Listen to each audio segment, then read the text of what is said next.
to number 2 because it's so funky. Okay, so they're asking us to add your f of x function with your g of x function. They're asking us to subtract f and g, and they're also asking us to multiply f and g, and then at the very end divide f function divided by g function, right here, f divided by g of x. So they're asking us to do all these things, and I want to do number 2 because it's ugly, I'll be honest with you. Let's do the first one that says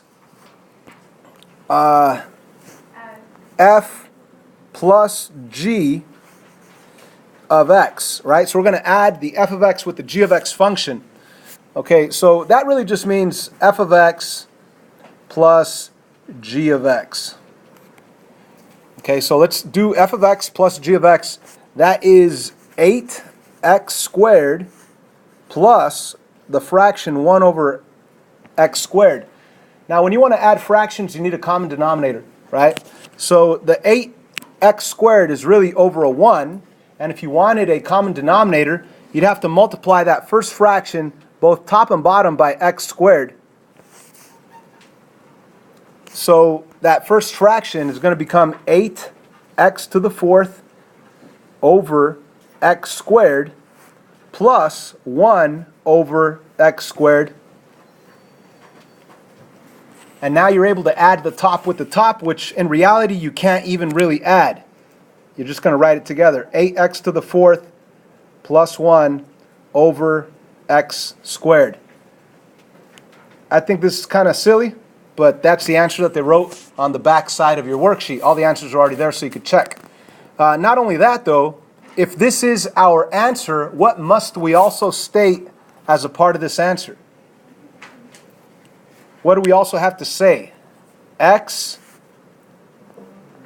cannot be 0. So this has to go along right with that answer. X cannot be 0. Because if x were 0, the whole thing would be undefined. So that was f plus g of x.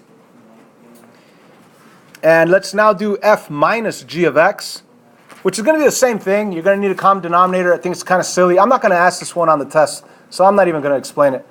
But it's the same concept.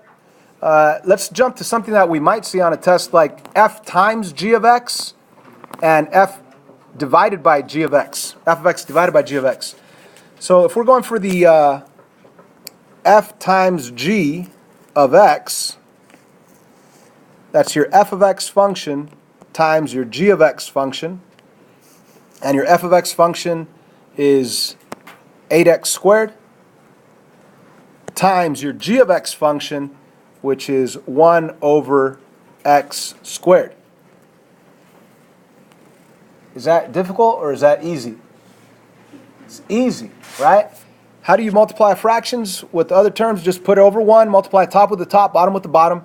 You're going to end up with 8x squared over x squared, and of course the x squares cancel, which means your answer is 8. But on your original problem, right here, or even over here, we had x's in the denominator. So even though our answer is still a nice, beautiful number 8, you also want to throw this in that x cannot be 0. So 8's the answer, but you also want to say that x cannot be 0. Because if x were 0 down here, then you'd end up with something that's undefined, and 8x squared times something that's undefined would be undefined. So you also want to state your x cannot be 0 part right there. Even though the fraction disappeared, you still have to write down x cannot be 0.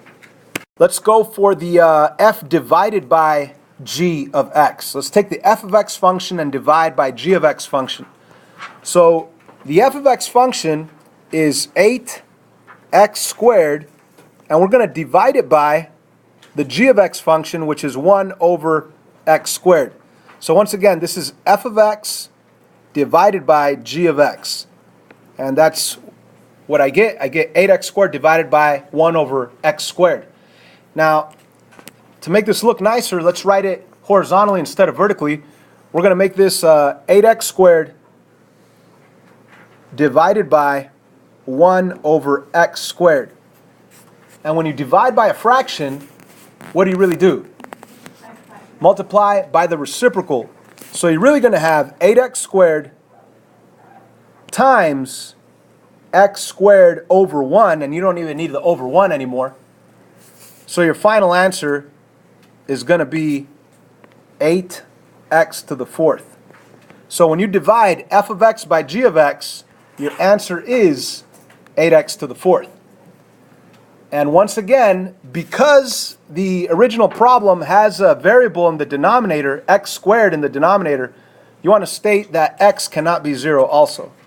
Even though you don't end up with a fraction as an answer, it involved a fraction when you were working it out, so you still want to state x cannot be 0 in this case. And if you flip the paper over, you'll see that that's the answer for the division part. They are in order. You first have your addition, then you have your subtraction, then you have your multiplication, then you have your division at the very end.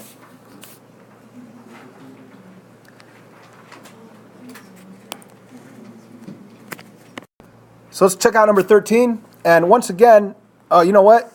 I tried to help you guys out here with the notation and I messed it up. There's a typo on this thing. Right here it says g of h of x. And look, I threw in an f right there. I have no idea where that came from. Let's scratch that f out. And let's rewrite it with the correct notation. G of h of x. So, my bad right there. It's really supposed to be g of h of x. I don't know where the f came from. So change that, please. You guys got it?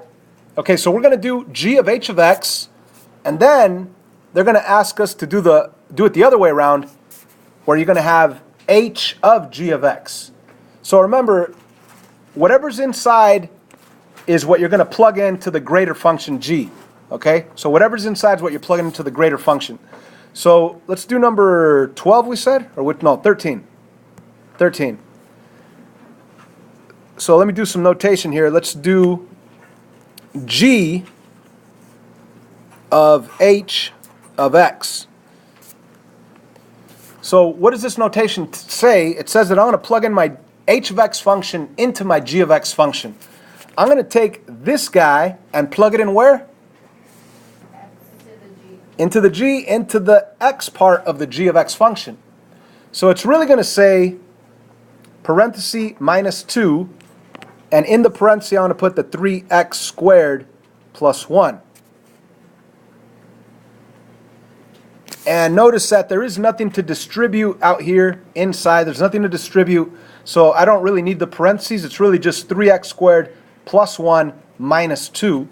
So my final answer is going to be 3x squared minus 1. Yay? And a good idea would be to write down the notation. G of h of x is 3x squared minus 1. And if you flip the paper over, that should be the correct answer for that particular part of this problem. Now let's do the opposite, the other way around, where you have g of x on the inside of h of x. Okay? So let me do that over here. We're going to take the g of x function and put it on the inside of the h of x. So I'm going to have my h of x, but instead of x, I'm going to have g of x right in there. So I want to take my g of x function and put it inside my h of x. I want to take this guy and put it inside that x spot right there. So let me rewrite it right here on the side. That's going to be 3 parenthesis squared plus 1 at the very end, right? Now what goes inside the parentheses?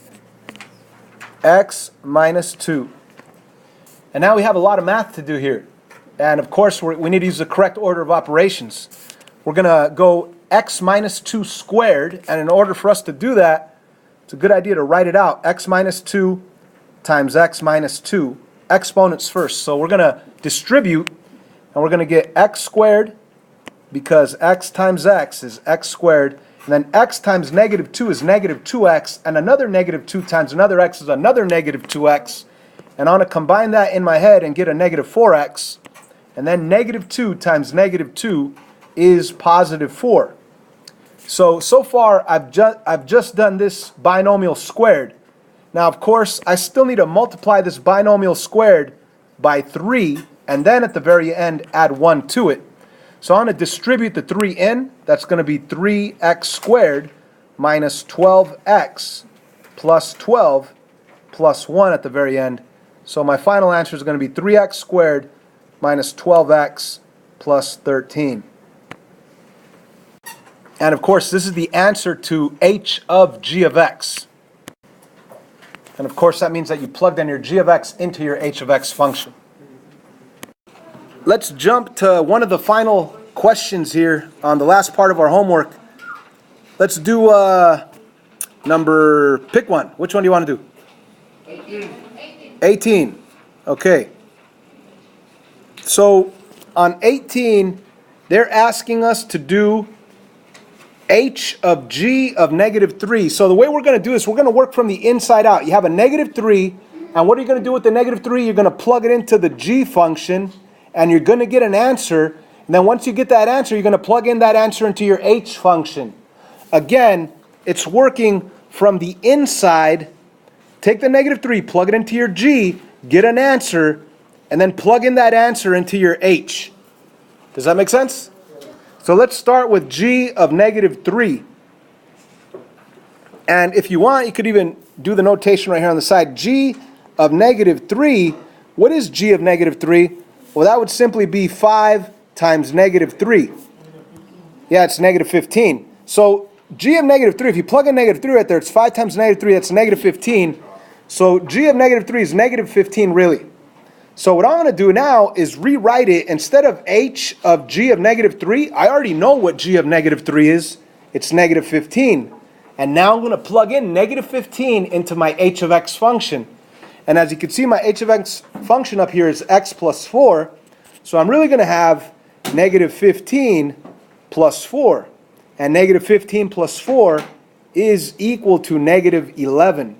So that's my answer. H of g of negative 3 is really negative 11. And if you check the answer on the back, that's what we have.